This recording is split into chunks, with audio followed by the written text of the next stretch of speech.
SC వర్గీకరణ రాజ్యాంగ విరుద్ధంగా జరిగిందని, ఇది రాజకీయ లబ్ధి కోసం తప్పితే మరో కోణం లేదని మాల మహానాడు జాతీయ నాయకురాలు ఎం నాగమల్లేశ్వరి అసహనం వ్యక్తం చేశారు. ఏపీ కేబినెట్ దీనికి ఆమోదం తెలపడాన్ని తీవ్రంగా వ్యతిరేకిస్తున్నట్టు ఆమె విశాఖలో మీడియా సమావేశంలో తెలిపారు. 2011 సెన్సెస్ ప్రకారం దళితులను ఎలా వర్గీకరిస్తారని నిలదీశారు. సోషల్ ఆడిట్ చేయకుండా 70 లక్షల మంది మనోభావాలను దెబ్బతీశారని ఆగ్రహం వ్యక్తం చేశారు. ప్రభుత్వం నియమించిన కమిషన్ నివేదికను వెనక్కి తీసుకోవాలని, లేదంటే మాలల ఆగ్రహానికి కూటమి ప్రభుత్వం చవి చూడవలసి వస్తుందని హెచ్చరించారు.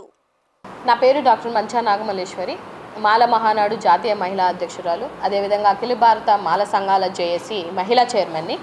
మేము అడుగుతుంది ఒకటే, మీరు క్యాబినెట్లో ఆమోదించినటువంటి తీరుని మాల మహానాడు ఖండిస్తుంది. డెఫినెట్గా రాబో రోజులలో మీకు సమాధానం చెప్పే రోజైతే మాలల ద్వారానే జరుగుతుంది. మళ్ళీ చెప్తున్నాము, ఇదే మీకు చివరి ఎలక్షను, గుర్తుపెట్టుకోండి. ఎందుకంటే మాలలతో పెట్టుకున్నా, దళితులతో పెట్టుకున్నా, కాలక్రమేణలో కొట్టుకుపోయినటువంటి రాజకీయ పార్టీలు ఎన్నో ఉన్నాయి. అందులో మీది ఇంకోటి కాకపోతుంది మరోసారి. ఎందుకంటే గతంలో మీకు ముట్టికాయలు వేసినప్పటికీ కూడా మళ్ళీ ఇవాళ వర్గీకరణ కాన్సెప్ట్ని తీసుకొని వస్తున్నారు. అంటే ఒక దళితుడు రాజ్యాధికారం పొందడం మీకు ఇష్టం లేదు, అది చాలా క్లియర్గా అర్థమైపోతుంది.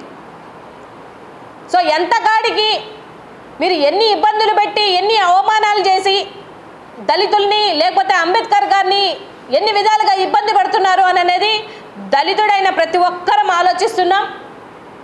ఈ విషయాన్ని ఈ కూటమి ప్రభుత్వంలో ఉన్నటువంటి మాల ఎమ్మెల్యేలు, మాల ఎంపీలు ముందు మీరు సిగ్గుపడాలయ్యా, మీరు సిగ్గుపడండి. అంబేద్కర్ గారి విగ్రహం ఎదుటగా నిల్చొని మీ మనస్సాక్షుల మీద చెయ్యేసుకొని మీకు పదవులు ఇంపార్టెంటా లేకపోతే జాతి ఇంపార్టెంటా అనేది ఒకసారి ఆలోచించుకుంటారని, నిలువెత్తున మన తరానికి రాబో తరానికి రిజర్వేషన్లు తీసేస్తున్నారన్న విషయాన్ని గమనించుకోలేక మీరు అమ్ముడుపోయిన తీరుకి నేను సిగ్గుపడుతున్నా. డెఫినెట్గా ఈ కూటమి ప్రభుత్వానికి రాబో రోజుల్లో ఈ నివేదికని వెనక్కి తీసుకోకపోతే రాష్ట్రమంతా ఉద్రిక్తం చేస్తామని ఈ సందర్భంగా